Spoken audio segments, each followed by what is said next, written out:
the North Carolina Department of Justice. It is part of the evidence in a lawsuit filed against TikTok alleging the company misled the public about the safety of its platform. Joining us now is Laura Clary. She is an assistant research professor at the Johns Hopkins Bloomberg School of Public Health. Laura, thank you for joining us. As a parent of a child who loves TikTok, I am concerned about this, as well as many parents, I'm sure, across the country. But what are those potential mental health problems that can result from overuse of a platform like TikTok? Yeah, a lot. And over the past 20 years, we've actually seen teen mental health problems gradually increasing. Things like depression, anxiety, body image issues, loneliness, and stress. And this is across the entire US. And this reached an all-time high during the pandemic. And since then, it has come down a little bit. But there's several factors that have contributed to this increase, and social media platforms are one contributing factor to that. So one contributing factor, but why is it particularly dangerous when we think about these apps that are supposed to be fun and allow our kids to be connected? Why is it so dangerous for those younger users? And what are we to learn from it? Because I feel like a lot of us parents don't know how to put our phones down either. Oh my gosh, that was exactly one of my points, but I can get to that in a second. Yeah, first, adolescence is a very particular kind of developmental period. We call it a sensitive period.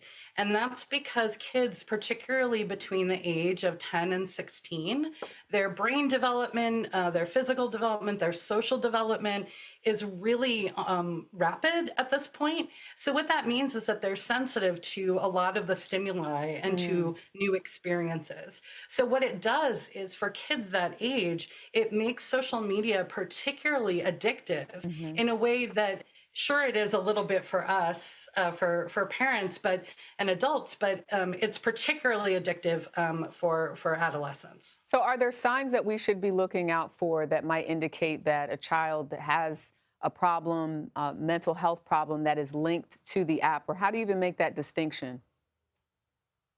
Yeah, I would just say that, if they're spending a lot of time, but also look at the content to see, make sure that they're not looking at content that is going to affect their mental health negatively. All right. Um, Laura yeah, Clary, wish we had more time to talk, but thank you so much for your time. thank you.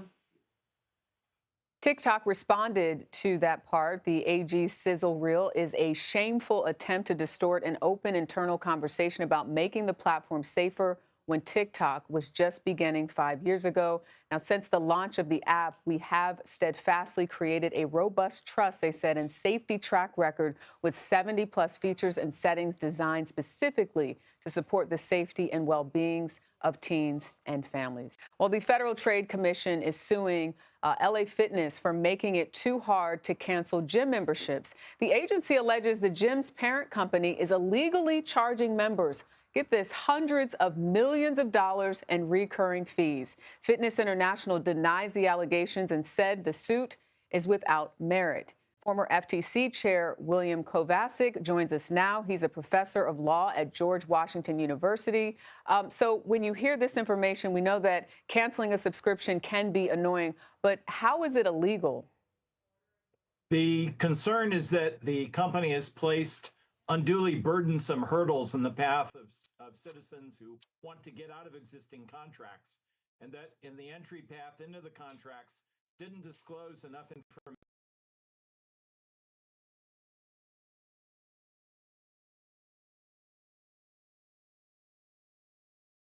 What the cancellation terms would be, so that this had the effect of trapping people in commercial relationships that they wanted to exit.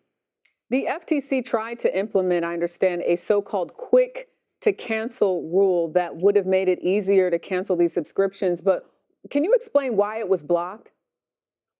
The deficiency that the Court of Appeals found is that the FTC had taken an unacceptable procedural shortcut in trying to move the rule through the commission more quickly. In particular, there was a step they skipped that would have given the affected companies another opportunity to offer their own views about the costs of the rule. And the Court of Appeals concluded that that vacated the entire rule. So in the effort to get the rule out the door faster, the FTC appears to have cut a corner that the Court of Appeals found unacceptable. That doesn't prevent the agency from coming back on issuing a rule in the future, but in this case, it took down the whole rule. A lot of people don't read the fine print. You know, you go into a gym, you get a good deal, but are there any laws or protections that we should know about and be aware of before we sign our name up to something that we think we might be able to easily get out of if we don't like it? Even though the FTC's rule died, the FTC is still looking at specific contracts or practices that are unfair to individuals. State governments, including the state of California, have similar legislation so that in many respects, we've got a case-by-case effort by law enforcement officials to protect consumers from getting into agreements that they'd like to exit. All right, William Kovacic, thank you so much for your time. Thank you. If you've been craving a pumpkin spice latte, of course, we're going to have this story after we tell you about the gym, right? But if you've been craving a pumpkin spice latte from Starbucks, we have some really good news for you. The popular fall drink will return to menus next week. It was first introduced back in 2023. Also returning are the pumpkin cream cold brew, iced pumpkin cream chai. Dunkin' brought back its fall flavor menu earlier this week. We're going to take a short break. Stay with us. You're watching CBS News 24/7.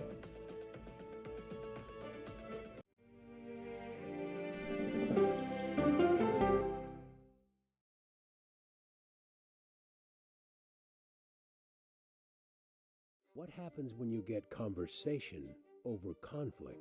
I think they've taught me to have grace and compassion. When we follow the human side of the headline? I'm not asking that we ignore disability, rather that we do not ignore ability. When news takes you where the story happens? We've just crossed in